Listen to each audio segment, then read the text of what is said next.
début de la guerre, les hameaux de Noroy, Émainville et Xon composent le village de l'Héménil.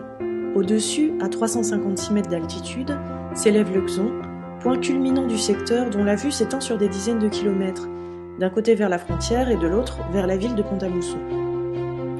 Cette position stratégique sera le terrain de combats violents entre l'été 1914 et l'hiver 1915, dans le but d'empêcher les troupes ennemies de prendre Pont-à-Mousson et d'atteindre Nancy. Après sa défaite en 1870, la France cède l'Alsace et une partie de la Lorraine à l'Empire allemand. Ce dernier s'empresse d'installer des postes frontières. Au total, ce sont 4056 bornes qui matérialiseront les passages les plus importants, comme les cols, les ponts et les routes. Pendant 30 ans, chaque village possédera son poste de douane, où chacun circulera librement. Pour les Ménil, la rivière Seille fera office de ligne frontière avec le village allemand de Cheminot. Dès la déclaration de la guerre, les poteaux marquant cette frontière sont détruits. Les patrouilles armées, qui jusque-là se surveillaient, entrent en combat.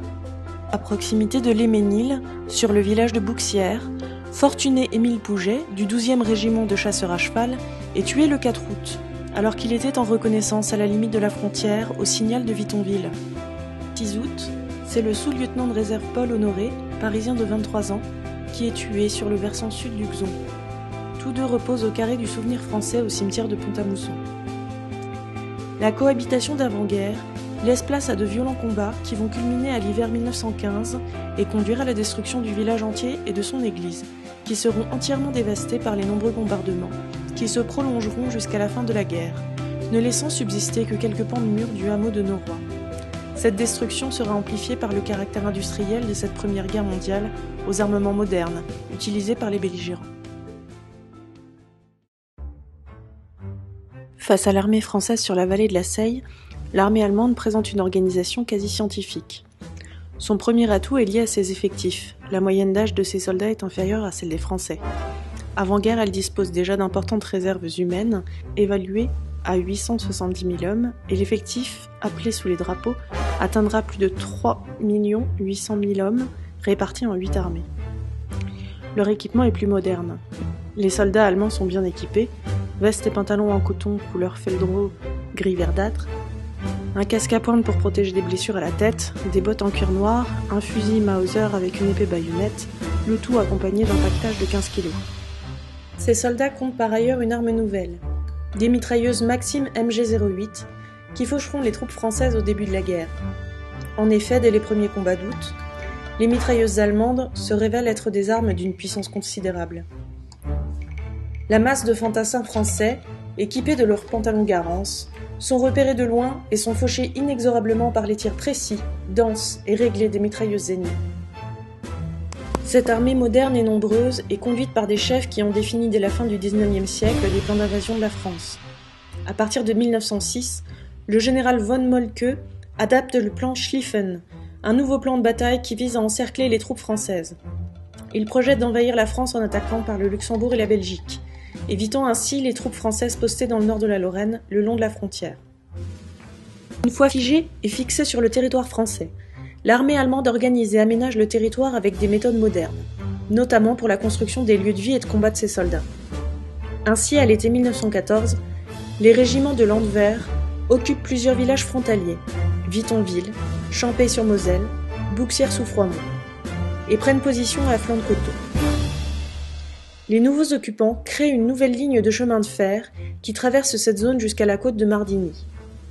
Cette voie permet d'acheminer les troupes et les armes et d'en assurer le ravitaillement. Les funiculaires à câble et à godet sont construits en mobilisant la main-d'œuvre locale et transportent les matériaux jusqu'au plateau de Froidmont pour la construction des tranchées et des blocos. L'électricité, ainsi que les réservoirs d'eau déjà sur place, ont facilité les aménagements des ouvrages. Dans le bois communal de Champey-Bouxières-sous-Froidmont, les blocos réalisés pendant cette période sont des ouvrages d'art, semi-enterrés, d'une grande qualité, proposant une bonne protection contre les bombardements. Les soldats français vont pour leur part créer des boyaux en zigzag d'une hauteur de 2 mètres entre les trous d'obus. Ils vont y circuler et s'y réfugier pour éviter les tirs en enfilade. Ils aménageront ces tranchées avec des fagots et des rondins de bois pendant les longues périodes d'accalmie.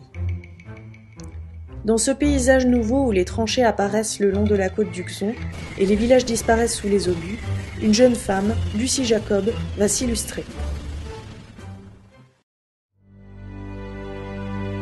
Lorsque la guerre éclate en 1914, Lucie Jacob a 18 ans. Elle est l'aînée d'une famille de 8 enfants.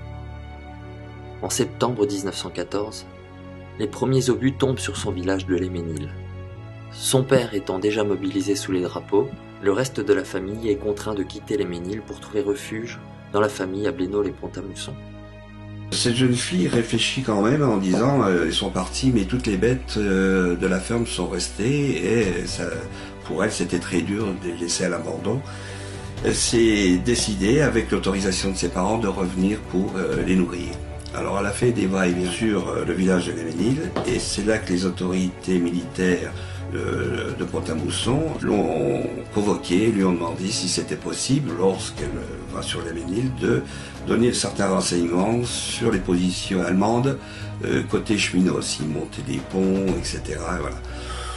Ensuite, elle donna toutes ces observations qu'elle avait vues sur Léménil, et bien sûr, suite à cela, les autorités ont trouvé très intéressant si elle pouvait aller un peu plus loin. Ce qu'elle fit, c'est-à-dire que là, elle fera plus de 6 interventions dans les lignes ennemies, en allant sur Bouxières-sous-Fromont. Ces 6 passages donneront lieu à des renseignements extrêmement précieux pour la défense française. Interceptée à 2 reprises par des patrouilles allemandes, elle ne doit son salut qu'à son sang-froid, son courage et sa force de caractère. Le 14 décembre 1914, elle renonça à ses activités de renseignement.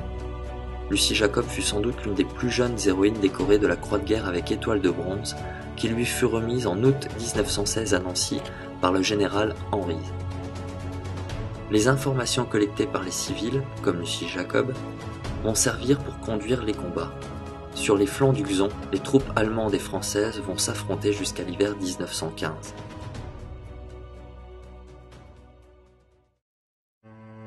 Le signal du Xon est une position stratégique qui domine les vallées de la Moselle et de la Seille. C'est un passage facile pour les Allemands voulant accéder à Pont-à-Mousson et qui espèrent ainsi prendre à revers les troupes françaises stationnées au Bois-le-Prêtre.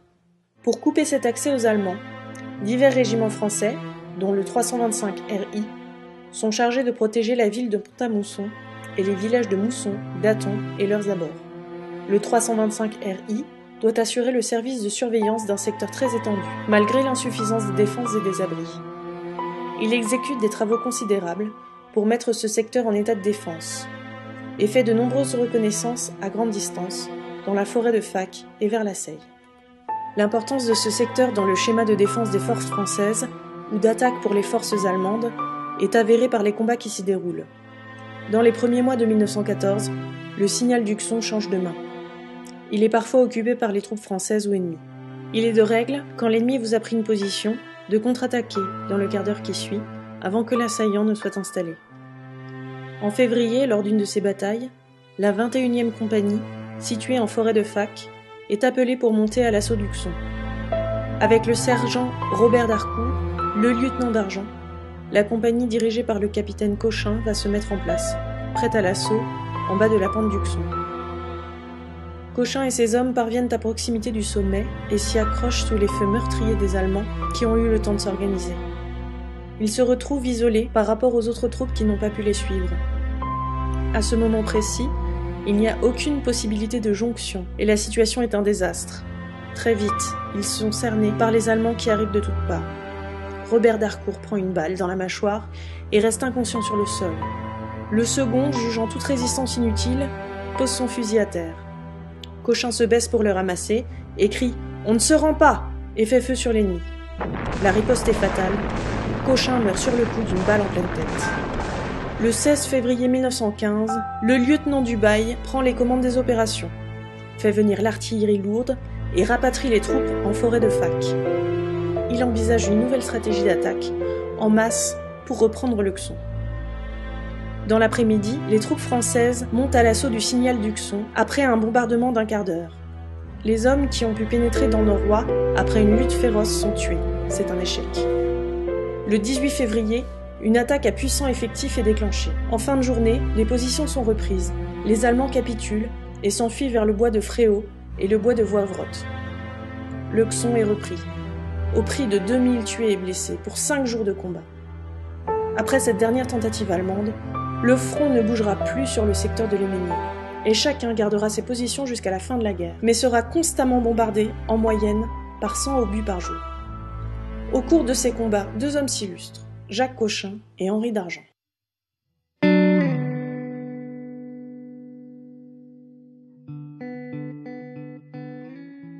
Né le 30 octobre 1879 à Paris, il était le fils de Denis Cochin, ministre d'État.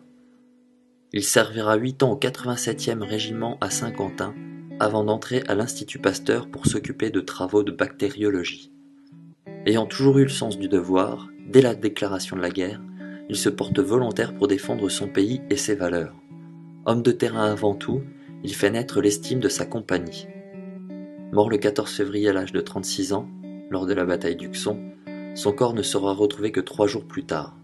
Son décès et les cérémonies qui suivront est notamment relaté par Robert Dacour, sergent de la 21e compagnie, combattra aux côtés de Jacques Cochin.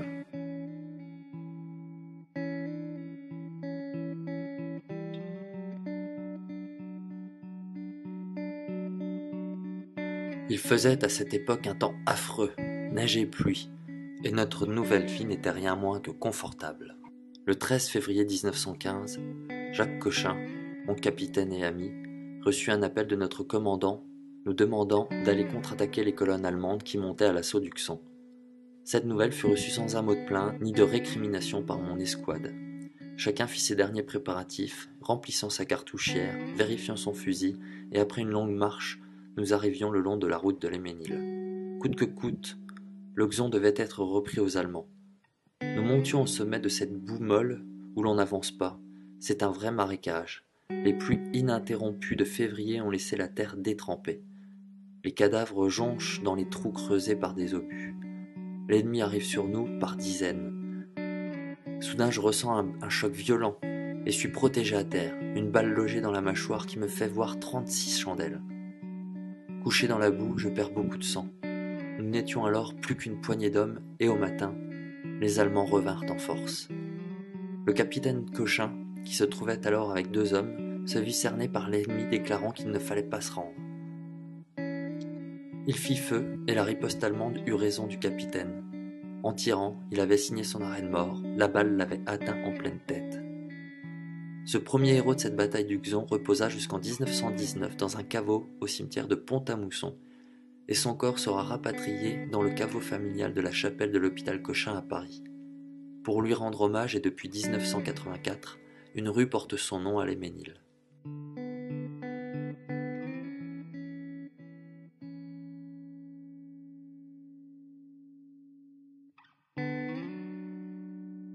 D'Argens, c'est un homme d'une grande stature, de caractère assez dur, très grand sportif et aussi un très grand chasseur dans le civil. Ce qui va lui être très bénéfique dans l'armée parce que c'est un homme qui aime partir seul à l'affût et d'aller espionner dans les lignes ennemies. Le capitaine aimait être en compagnie de son ami Henri d'Argens. Il était rassuré à ses côtés. 15 jours avant sa mort, Jacques offrit à Henri, qui venait d'être nommé officier, son sabre en guise d'amitié. D'Argens fut très touché et fier de ce geste. Stationné en novembre 1914 avec la 21e compagnie du 325 régiment d'infanterie, sur la route de Metz, à proximité de la ferme Saint-Michel, d'Argens va devenir un grand spécialiste des reconnaissances en ligne ennemie. Il fera plus de 13 reconnaissances et le haut commandement le citera à plus de 4 reprises. Lors de l'assaut du signal de Xon, il rencontre des obstacles, les fils de fer barbelés vont gêner son ascension et le séparer de son capitaine. Après 4 années de guerre, il faut maintenant reconstruire le village et les espaces agricoles abîmés par la guerre.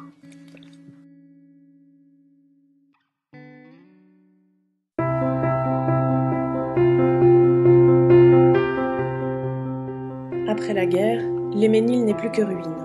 Le hameau de Noroy et son église sont totalement détruits et deviennent des lieux de pèlerinage. En 1919, les élus décident de reconstruire l'actuel village de l'Héménil à l'emplacement même des anciens hameaux de Xon et de Hémainville. Pour le hameau de Noroy, le plus ancien, il reste aujourd'hui quelques pans de murs et un passé enterré à jamais. La croix du signal de Xon sera inaugurée à Léménil en octobre 1922. Détruite en septembre 1944, elle sera à nouveau inaugurée en septembre 1963. La commune recevra la croix de guerre avec palme de bronze le 13 avril 1921. Après la guerre, M. Denis Cochin, député du 8e arrondissement de Paris, père de Jacques, ministre d'État, forme un projet d'adoption.